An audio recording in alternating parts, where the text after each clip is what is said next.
Hello friends, welcome to super Saheliya. હું પ્રીતિ પટેલ. આજે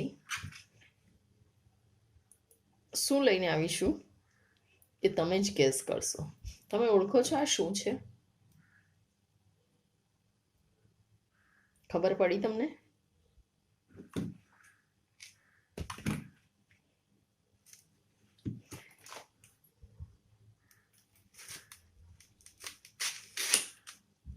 શું છે? ખબર પડી હજી કે હજી ના પડી? આ છે જે કેળાનું ઝાડ હોય એની ઉપરથી આપણે જ્યારે કેળા લઈ લઈએ, ઉતારી લઈએ અને એની જે સ્ટેમ બચે, નીચેનું થડ બચે, એમાં આ વચ્ચેથી આવું નીકળે છે. આ ખૂબ જ પૌષ્ટિક હોય છે અને પેટની જેને તકલીફ હોય એ લોકો ખાય તો એ દૂર થાય છે. અહીંયા આ લોકો આનું શાક બનાવતા હોય છે.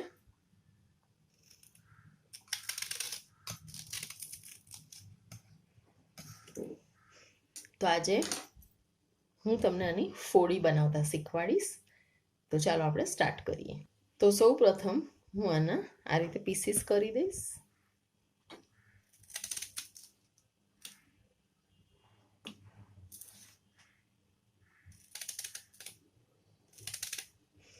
અહીંયા ઝીણું ઝીણું કાપી અને સાંભારમાં પણ નાખતા હોય છે.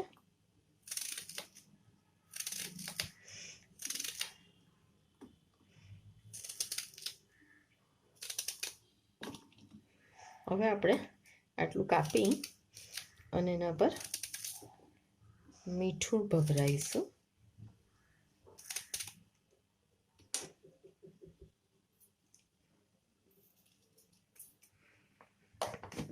મરચું ભભરાઈશું.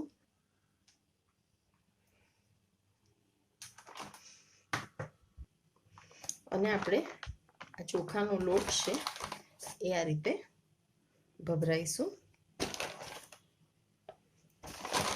બધું સરસ ટોસ કરીશું.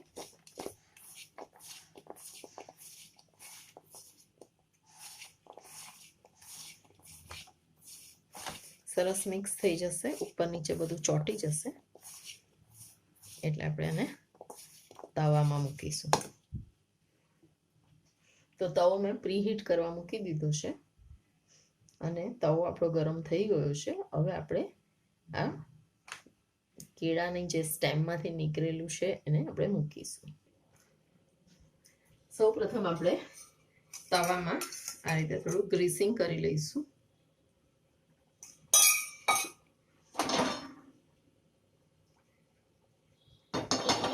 હવે આ બનાનાના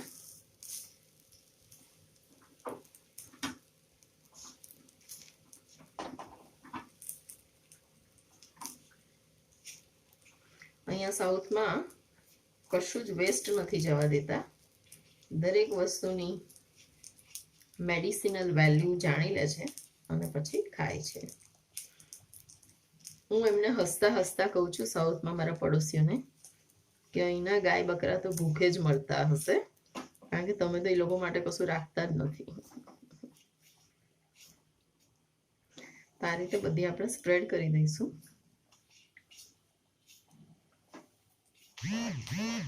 આ બહુ જ ફાઇન લાગે છે ક્રિસ્પી થાય ત્યારે.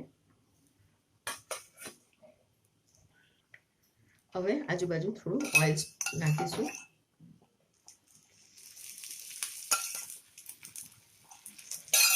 હવે થોડું આપણે પાણી એડ કરીશું.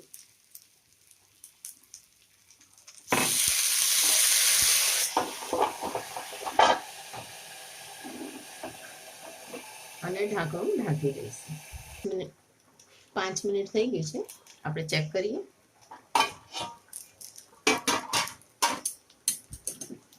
હવે આને આપણે ઊંધી ફેરવીશું.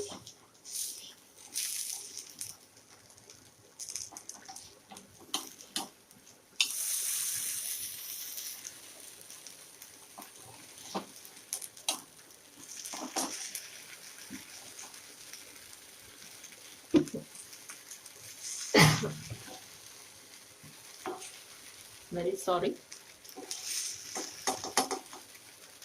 હવે આપણે ઊંધી સાઈડ પાછી એને ચડવા દઈશું. આમ તો ચડી ગઈ હોય પણ ક્રિસ્પી થવા દઈએ. યુ કેન સી આ ચડી તો ગઈ છે. આપણે થોડી એને ક્રિસ્પી થવા દઈએ. ફરી થોડું આપણે ઓઇલ એડ કરીશું, થોડુંક જ, વધારે નહીં. Everyone should be health conscious. પાછું થોડું પાણી સ્પ્રિંકલ કરીશું.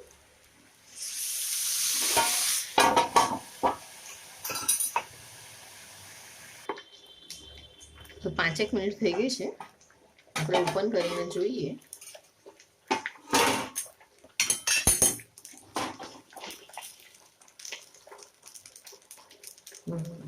હજી થોડી ક્રિસ્પી થવા દઈશું.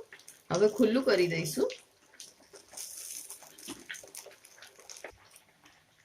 તો ફ્રેન્ડ્સ, આપણી કેળાના ઝાડમાંથી નીકળેલી સ્ટેમમાંથી, I don't know proper word to use for this, તો એમાંથી મેં બનાવેલી ફોડી રેડી છે. હવે આપણે એને પ્લેટમાં સર્વ કરીશું.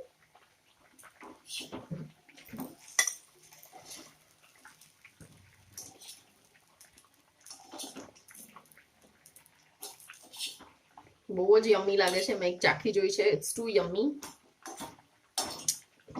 આપણે ત્યાં તો જ્યારે કેળા ઉતારી લે છે ત્યારે ખેતરમાં નર્યા આવા સ્ટેમ્સ પડેલા હોય છે, એ લાવીને આપણે બનાવી શકીએ છીએ. તો ફ્રેન્ડ્સ, આપણી આ ફોડી રેડી છે. જો તમને અમારી વેસ્ટમાંથી બેસ્ટ રેસીપી સારી લાગી હોય તો મારી ચેનલને લાઈક કરજો, શેર કરજો અને સબસ્ક્રાઈબ કરજો. રેસીપી બેસ્ટ તો છે જ, પણ એની મેડિસિનલ વેલ્યુઝ પણ બહુ છે. તો ખાજો અને પેટ સાફ કરજો. બહુ જ ફાઇબરસ છે. Thank you.